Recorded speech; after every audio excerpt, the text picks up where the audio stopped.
अस्सलाम वालेकुम, मेरा नाम है महनूर। मैं हूं आपकी बायोलॉजी टीचर। आज की इस वीडियो में हम स्टार्ट करेंगे lecture number 8 chapter number 1। Lecture number 1 की तरफ बढ़ने से पहले आइए एक दफा रिव्यू कर लेते हैं कि हमने प्रीवियस लेक्चर में क्या स्टडी किया। हम लोग स्टडी कर रहे हैं relationship of biology with other sciences. इसकी बेस क्या थी, क्यों हम रिलेशनशिप पढ़ रहे हैं।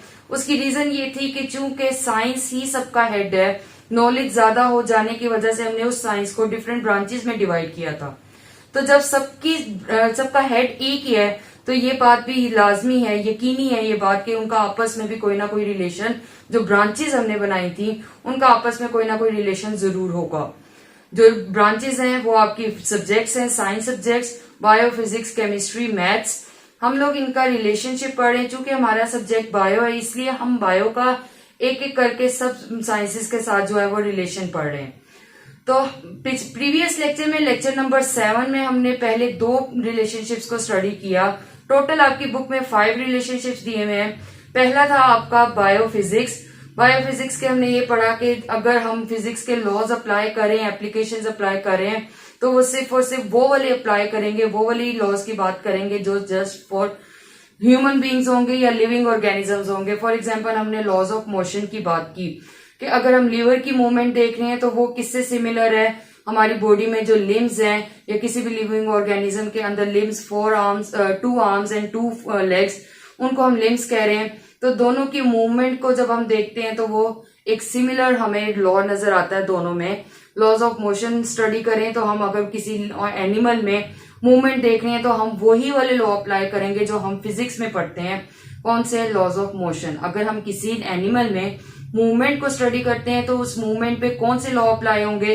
वही वाले लॉ अप्लाई होंगे जो हम फिजिक्स में पढ़ते हैं।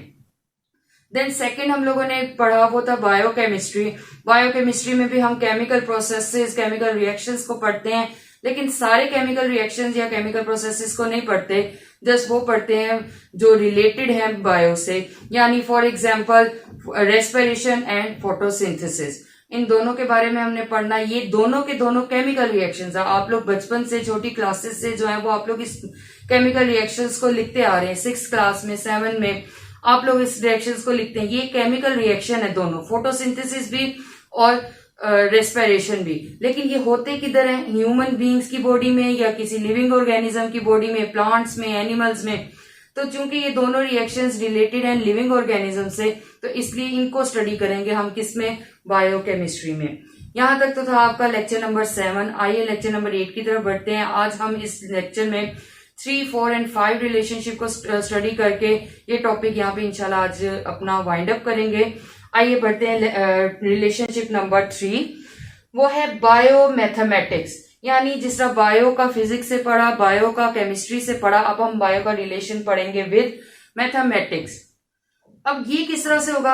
आप लोग एक, इसको बायोमेट्री भी कहा जाता है। बायोमेट्री का मतलब भी क्या है? वो जो हम जियोमेट्री, जो उसके अंदर मेट्री यानी मैयर करने के लिए जो हम इस्तेमाल करते हैं वो उसी से रिलेटेड है। मैथमेटिक्स कर लें, मेट्री का वर्ड यूज कर ले। मेट्री का मतलब होता है मेजरमेंट करने के से रिलेटेड वर्ड है।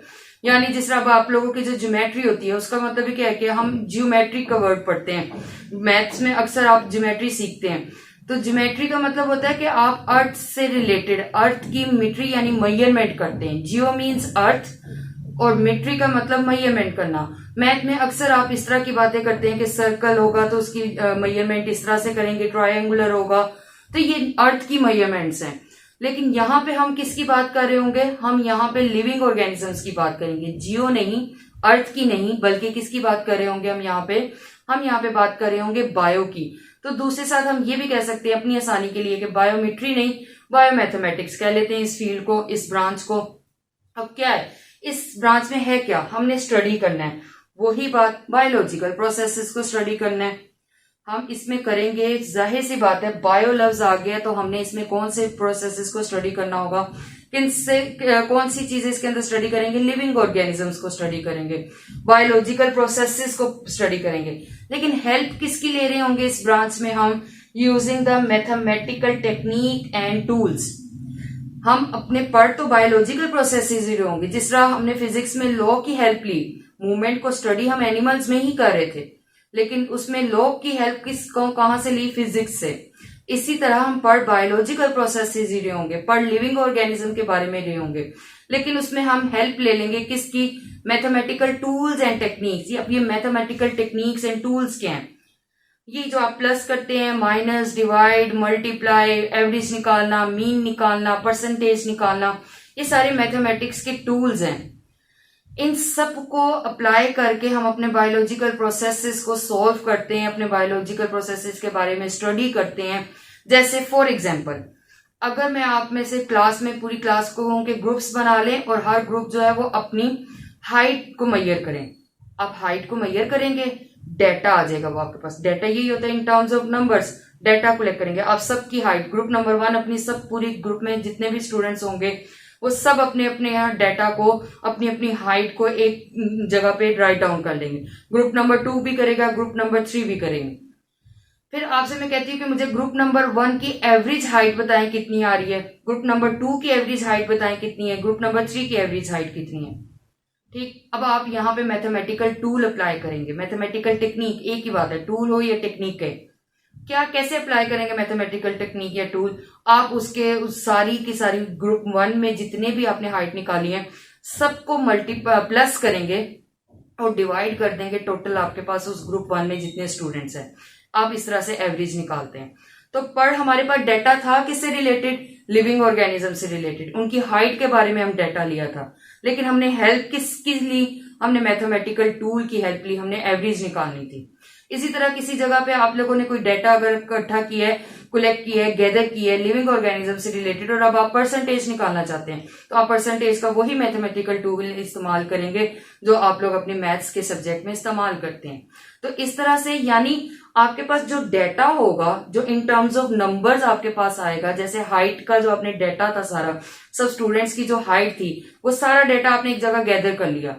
अब उसको सोल्व करने के लिए आपने मैथमेटिकल टूल यूज किए, यानी आपके पास जो डेटा होगा वो किससे रिलेटेड होगा, वो डेटा आपका लिविंग ऑर्गेनिज्म से रिलेटेड होगा। क्यों? क्योंकि हम पढ़ रहे हैं बायो, यानी आप डेटा किससे रिलेटेड ले रहे होंगे, लिविंग ऑर्गेनिज्म से रिलेटेड डेटा ले रहे होंगे, और उस डेटा को सोल्व करने के लिए, रिजल्ट निकालने के लिए टूल्स कौन से अप्लाई करेंगे, वो टूल्स आप अप्लाई करेंगे मैथमेटिकल टूल। आपकी बुक भी यही एग्जाम्पल देती है कि हम लोग डेटा को गैदर करते हैं कब, आफ्टर एक्सपेरिमेंटल वर्क। कोई भी एक्सपेरिमेंटल वर्क आपने की है, काम की है, जैसे हाइट की है, हाइट को मेजर किया आप लोगों ने, ये आप लोगों ने एक एक्सपेरिमेंटल वर्क की है। आप उस एक्सपेरिमेंटल वर्क के बाद सारा डेटा गैदर कर लेंगे, इकट्ठा कर लेंगे, देन उस पर क्या अप्लाई करेंगे, उस पर आप उसको सॉल्व करने के लिए आप मैथमेटिकल टूल अप्लाई करेंगे, या मैथमेटिकल टेक्निक बोल लें। एवरेज निकालनी होगी, एवरेज निकालेंगे, परसेंटेज होगी तो परसेंटेज निकालेंगे, मीन है, मल्टीप्लाई, प्लस, डिवाइड, ये सारे क्या है मैथमेटिकल टूल। तो यानी कैसे रिलेशन बना कि डेटा आपने लिया, किससे रिलेटेड डेटा होगा आपके पास, लिविंग ऑर्गेनिज्म से रिलेटेड डेटा होगा। अब उस डेटा को सोल्व करने के लिए आप टेक्निक्स एंड टूल्स कौन से इस्तेमाल करेंगे, वो आप टूल्स मैथमेटिकल इस्तेमाल करेंगे। क्लियर? यहां तक थी आपकी बायोमैथमेटिक्स। रिलेशनशिप नंबर 3 बायोमैथमेटिक्स, यानी बायोलॉजिकल प्रोसेसेस के बारे में स्टडी करेंगे, उनसे रिलेटेड डेटा गैदर करेंगे, फिर उनको सोल्व करने के लिए, उनके रिजल्ट्स निकालने के लिए आप मैथमेटिकल टूल्स को अप्लाई करेंगे। देन फोर्थ वन है हमारे पास बायोजियोग्राफी। इसके अंदर 3 वर्ड्स को मिलाया हुआ है। बायो मीन्स तो आपको पता है, जियो का मीन है अर्थ,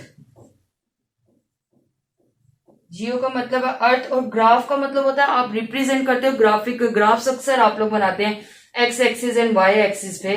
तो ये जो आपके पास होते हैं ये ग्राफ्स होते हैं, एक्स एक्सिस कह लें या वाई एक्सिस कह लें, ये इस तरह से आप ग्राफ की सूरत में रिप्रेजेंट करते हैं। जियो यानी अर्थ, तो आप लोगों ने इसमें क्या करना होगा, बायो भी आ रहा है, अर्थ भी आ रहा है, ग्राफी भी आ रहा है, यानी ग्राफिकल रिप्रेजेंटेशन, ग्राफ वगैरह करके अर्थ के से रिलेटेड आपके बायो में पढ़ना है।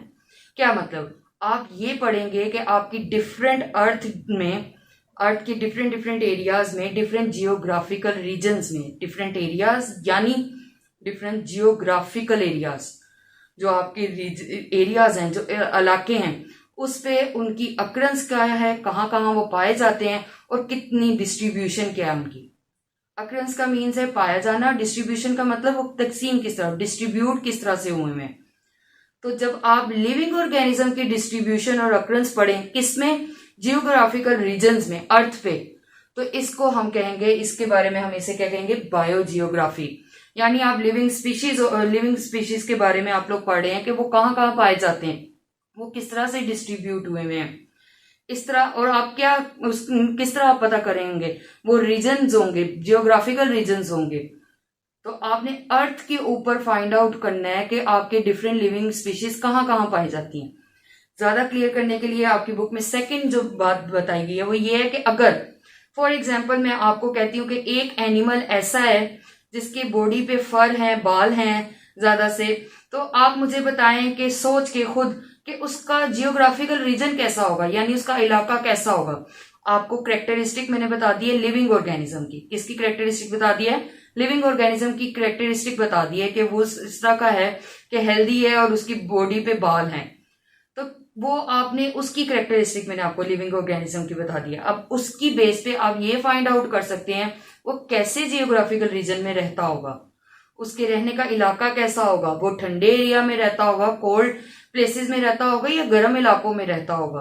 तो इस तरह से आप उल्ट भी कर सकते हैं। आपको मैं बता दूं कि जियोग्राफिकल रीजन की करेक्टरिस्टिक्स यही हैं, यानी एक इलाका है, एक जगह है, अर्थ के ऊपर, जियो के ऊपर एक ऐसी जगह है जहाँ का मौसम इस तरह से है, डिफरेंट मॉडरेट टेम्परेचर है, यानी मीडियम टेम्परेचर है, ना ज्यादा गर्म है ना ज्यादा ठंडा है, और उसके वहां पे फूड जो है वो इतना अवेलेबल है, वहां पे पानी इतना है, और वहां पे लिविंग ऑर्गेनिज्म जो है वो ज्यादा पानी में रह रहे हैं।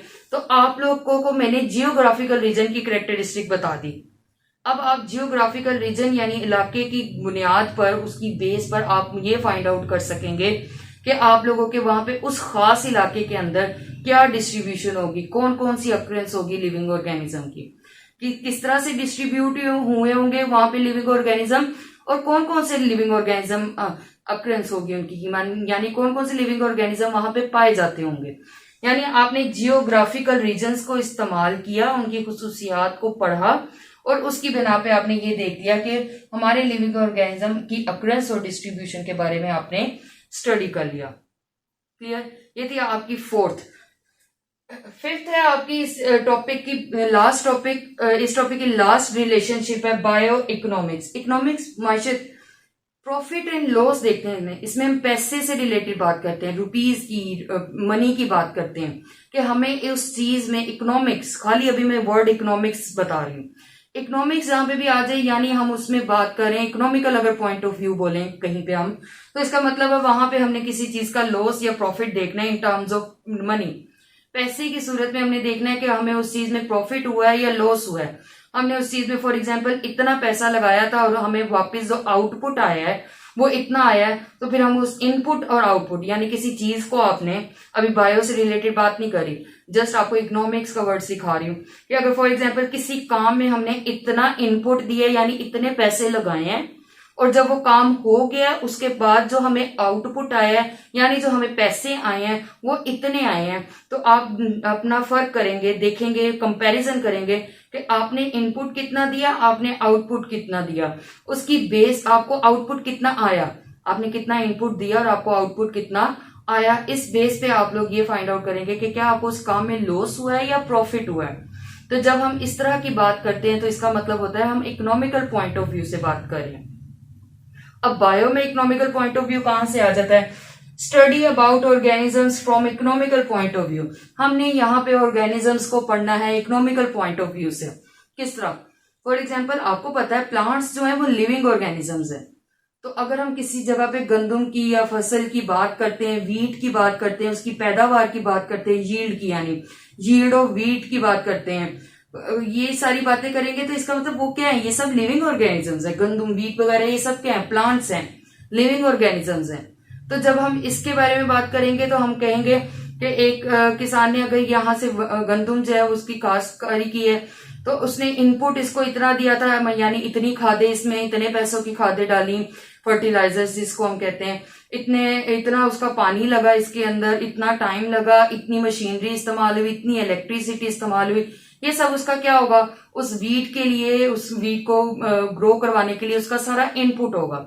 और जब वो उसको कट करेगा तो उसके बाद वो जो उसकी मार्केट में वो जाएगी और उसको उससे जितना पैसा आएगा, लोग कितने उसको लेते हैं, उसको कितना पैसा इन रिटर्न वापस आता है, वो उसका क्या होगा, आउटपुट होगा। फिर वो उसको कंपैरिजन करेगा, फिर उससे वो पता चलेगा। अगर तो इनपुट से ज्यादा उसको आउटपुट आ जाए, जितना उसने इनपुट दिया था उससे ज्यादा उसे आउटपुट आ जाए, यानी उसको प्रॉफिट हुआ है। और अगर इनपुट से कम आ जाए, यानी जितना उसने इनपुट दिया था, जितने उसने पैसा उस पर लगाया, उससे कम पैसा आया, तो इट मीन्स उसे क्या हुआ, लॉस हो गया। तो हम इस तरह से लिविंग ऑर्गेनिजम्स के ऊपर जब उसकी बात करते हैं, लिविंग ऑर्गेनिजम्स को से रिलेटेड काम करवाते हैं, वीट होगी, प्लांट्स वगैरह का उगाना, फसलें उगाना, जब हम इसकी बात करते हैं तो उगाने के दौरान उसको, उसकी यील्ड पे, उसकी पैदावार पे हमारा कितना खर्च हुआ है, उस पर हमने कितना इनपुट लगाया, फिर हमने जब उसे सेल किया है, बाहर मार्केट में निकाला है, तो हमें उसका आउटपुट कितना आया है। तो इस तरह से हम फिर इकोनॉमिकल पॉइंट ऑफ व्यू से देखते हैं अपना। तो यही बात है कि हमने पढ़ना तो ऑर्गेनिजम्स के बारे में, क्योंकि बायो है, लेकिन किस पॉइंट ऑफ व्यू से, from economical point of view. क्या देखेंगे उसमें हम, loss and profit. For example आपकी बुक आपको एग्जाम्पल क्या दे रही है, यील्ड ऑफ व्हीट, गंदम की जो पैदावार है उसके बारे में, आपको इनपुट कितना आया, आपको आउटपुट कितना आया। ये था आपका आज का यहाँ तक लेक्चर नंबर 8, जिसमें हमने एक दफा रिव्यू करते हैं। आपने रिलेशनशिप नंबर 3 पढ़ा, बायोमैथमेटिक्स पढ़ेंगे हम लिविंग ऑर्गेनिजम्स के बारे में, उनसे रिलेटेड डाटा गैदर करेंगे, इकट्ठा करेंगे, और फिर उसको मैथमेटिकल टूल की मदद से उसको इस्तेमाल करते हुए उसका रिजल्ट निकालेंगे कि इतनी एवरेज आई, इतनी परसेंटेज आई, इस तरीके से। देन आपके पास था बायोजियोग्राफी, आप जियोग्राफिकल रीजन के हिसाब से देखेंगे कि आपकी लिविंग ऑर्गेनिज्म की अकरेंस क्या है, डिस्ट्रीब्यूशन क्या है, वो किस तरह से फैले हुए हैं। अगर आपको जियोग्राफिकल रीजन की कैरेक्टरिस्टिक्स पता है, खुसूसियात पता है, तो इस बेस पे आप ये फाइंड आउट कर सकते हैं कि वहां पे किस तरह के लिविंग ऑर्गेनिजम्स पाए जाते होंगे। देन आपकी लास्ट थी बायो इकोनॉमिक्स, आप पढ़ेंगे लिविंग ऑर्गेनिजम्स के बारे में, वही आपकी बेस होगी, लेकिन किस पॉइंट ऑफ व्यू से, इकोनॉमिकल पॉइंट ऑफ व्यू से। आप ये देखेंगे कि आपने वो इस लिविंग ऑर्गेनिज्म की पैदावार के लिए, यील्ड के लिए जो इनपुट दिया, आपको उसका आउटपुट कितना आया है, फिर आप लॉस एंड प्रॉफिट को फाइंड आउट करेंगे। यहां तक था आपका लेक्चर नंबर 8। इसको इंशाल्लाह आपको नेक्स्ट लेक्चर में मिलते हैं नेक्स्ट वीडियो के साथ। अगर आपको वीडियो से रिलेटेड, आपके इस लेक्चर से रिलेटेड, अपने सब्जेक्ट से रिलेटेड किसी किस्म का कोई भी क्वेश्चन हो, आप मुझसे कमेंट सेक्शन में पूछ सकते हैं। तब तक के लिए अल्लाह हाफिज।